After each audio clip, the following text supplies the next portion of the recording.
Two children were playing with building blocks, unaware of the strange shadows flickering past the floor-to-ceiling windows. This was a post-apocalyptic world overrun by zombies. The zombie virus had been raging for 6 years, yet these two had somehow survived all this time in a remote countryside villa. One day, a young couple drove up to the villa. Jim stepped outside holding a toy gun. The man immediately asked, "Where are your parents?" Jim remained silent, so the man simply smiled and left. The next morning, while the siblings were playing outside as usual, the same pickup truck returned. This time, the couple was much more forceful in their questioning. "Where are your parents?" Jim lied, saying they had gone into town to gather supplies. But it was a flimsy excuse, impossible to fool two adults. The woman put on a gentle smile and offered to protect the children until their parents came back, pointing out that the town was a long way from here. When the couple saw the well-stocked pantry and a working refrigerator, they decided on the spot to stay. That evening, Jim overheard their conversation. They were very pleased with the place. For safety, he took Lucy into the hidden safe room. The next morning, Jack had already made breakfast, as though he were in his own home. Jim looked at him blankly and said something unsettling. "This will all be over soon." That night, Jim muttered to the family dog. When the dog nodded, at least in Jim's mind, he hurried to lock Lucy inside the safe room. Downstairs, the couple was still being affectionate, unaware of the danger about to descend. While the woman was in the bathroom,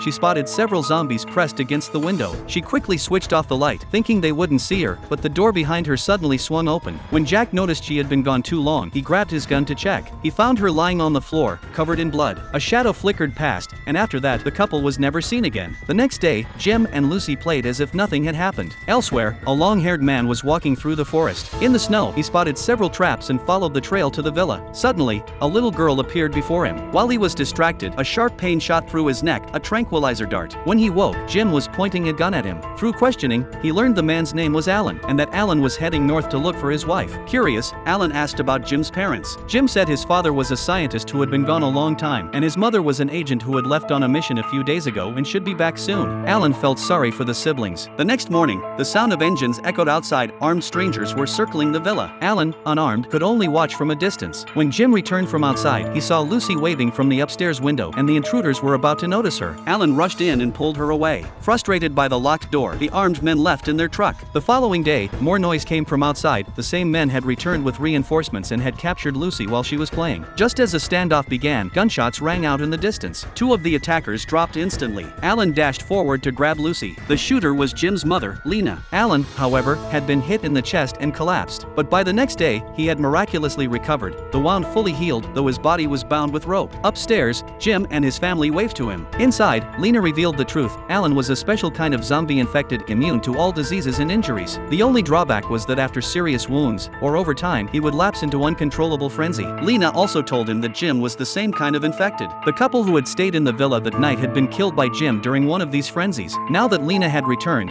Alan decided to resume his journey north to find his wife. One night, sleeping in the snow, Alan was awakened by the sound of many footsteps. When it faded, he followed the tracks and realized the vehicles were headed straight for Lena's villa. A sense of dread gripped him. He rushed back and saw the villa had been taken over. Sneaking past the guards, Alan found Jim hiding in the kitchen. After learning the number of enemies, Alan armed himself and began taking them out one by one. But in the living room, several guns were suddenly aimed at his head. Alan raised his blade and slashed at his own neck. While the attackers reeled in shock, Lena quietly led the children out. Moments later, Alan's frenzy took over, and his roars drew hordes of zombies from the surrounding area. By morning, Alan awoke to find the villa in ruins. On the table lay a letter from Lena. They had driven north. Alan picked up Lucy's favorite doll and set off toward the north once again.